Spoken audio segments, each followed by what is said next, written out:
नमस्कार। कक्षा 4 विषय गणित के इस कालांश में सभी छात्रों का स्वागत।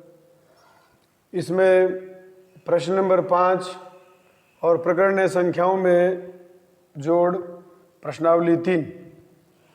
इसमें संख्याओं में जोड़ 50 और 70 को जोड़े तो दोनों को जोड़ के 7 5 12 120 आ गया। तो जीरो वाली संख्याओं को जोड़ना आसान होता है।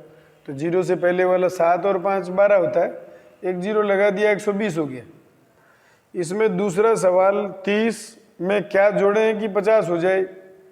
तो इसको पता लगाने के लिए हम उल्टी क्रिया कर सकते। जो उत्तर है उस उत्तर में से इस 30 को घटा देंगे। तो देखो 0 और 5 में से 3 गया 2, 20 आ गया। तो 30 में क्या जोड़े कि 50 हो जाए 20 जोड़ने पर। इसी प्रकार से 60 में 5 जोड़ें तो 65 हो जाएगा, सीधे मालूम है। लेकिन हम इसको फार्मूले से अगर हल करें तो जो योगफल है उसमें से एक संख्या को घटा दे तो दूसरी संख्या आ जाती है। तो यहाँ पर संख्या दी हुई है, ये गायब है, तो भी इसी तरह का फार्मूला रहेगा। तो 65 में से इस पहली संख्या को घटा देंगे। है तो जोड़ का सवाल, लेकिन घटाना इसलिए पड़ेगा क्योंकि उल्टी क्रिया पूछी है। तो 5 का 5 और 6 में से 6 गया 0, तो ये 5 आ गया। यानी 60 में 5 जोड़ने से 65 होता है, 30 में 20 जोड़ने से 50 होता है, और इसी प्रकार से 100 में 200 जोड़े तो बहुत आराम से इसको हल कर सकते। 100 और 200 300 होता है। इसी प्रकार से अगर 300 में से 200 घटाए तो 100 आता है, 300 में से 100 घटाए तो 200 आता है। इस प्रकार से इनको प्राप्त किया जा सकता है। ये चौथा प्रश्न है। और इसके बाद पांचवा प्रश्न है 530 प्लस में 520। पांचवा जो प्रश्न है वो है 530 प्लस में 520। तो दोनों को हम जोड़ेंगे तो 500 500 1000 हो गया, और 30 और 20 50 हो गया। तो 1050 बराबर में 1050 हमने मौखिक इसका उत्तर निकाल लिया। अगर हल करने का प्रयास करें तो 530 ऐसे लिखेंगे और 520 लिखेंगे। मौखिक तो ये है कि 500 500 1000 और 30 और 20 50, 1050 ये हमने लिख दिया।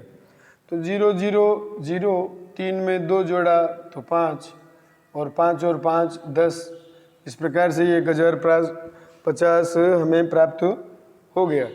तो ये प्रश्न नंबर 5 के अभी और सवाल बाकी हैं जिनको हम बोर्ड पर कर रहे हैं। तो ये 5वें को छोड़ करके शेष को मैंने इरेज कर दिया है। और अब हम छठा सवाल हल करेंगे। छठे सवाल में है 1000 प्लस में 400। जो 6 नंबर सवाल है इसमें लिखा है 1000 प्लस 400। दोनों को जोड़ मौखिक जोड़ सकते हैं, 1400 हो गया, सीधे उत्तर है 1400। इसी प्रकार से प्रश्न नंबर 6 में जोड़ कीजिए लिखा है। 5 नंबर प्रश्न के सभी प्रश्न हल हो गए हैं। प्रश्न नंबर 6 में जोड़ कीजिए, जोड़ कीजिए। इसमें देवनागरी लिपि के अंदर जो हिंदी में बोल सकते हैं संख्याएं लिखी हुई हैं। पहला सवाल है इसमें 832 प्लस 784 लिखा।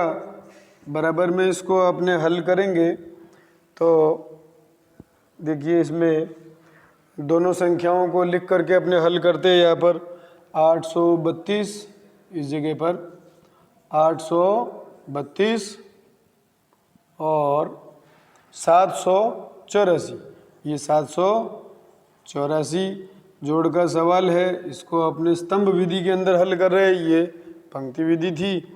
तो 2 में 4 जोड़ा तो 6 आया। ये इस प्रकार से हम 6 लिखते हैं।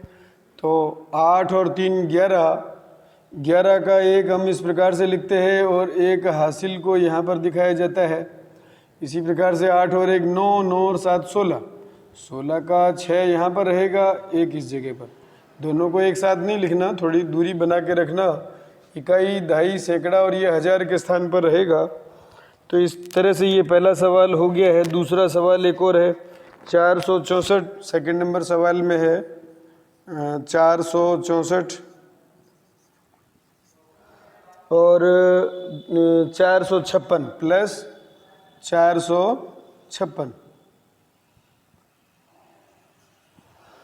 इन दोनों को भी ऐसे ही जोड़ेंगे, स्तंभ विधि में ही जोड़ेंगे।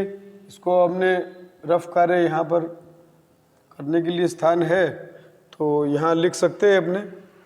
तो ये 464 यहाँ लिख रहा हूँ, 464 और है 456 और ये जोड़ का सवाल है। यहाँ प्लस का निशान है, इससे पता लगता है कि ये जोड़ का सवाल है। अन्य कहीं पर ऊपर भी लिखा हुआ है जोड़ कीजिए तो कोई घटा हुआ सवाल इसके बीच में नहीं आएगा। 4 और 6 को जोड़ेंगे तो 10 का 0 और 1 हासिल हम यहाँ लिखेंगे। तो 6 और 1 7, 7 5 12, 12 का 2 इसी भाषा में लिखना है। 2 1 हासिल, हासिल को भी उसी भाषा में लिखना है। 4 और 1 5, 5 और 4 9, कोई भी हासिल नहीं हुई, 920 इसका उत्तर आ गया है। तो हम 920 यहाँ लिख सकते हैं। तो पहले वाले में भी हम लिख सकते थे, इसमें उत्तर उसको इरेज कर दिया गया है। आगे भारतीय सवाल है, ये हम अगले कालांश में करेंगे। धन्यवाद।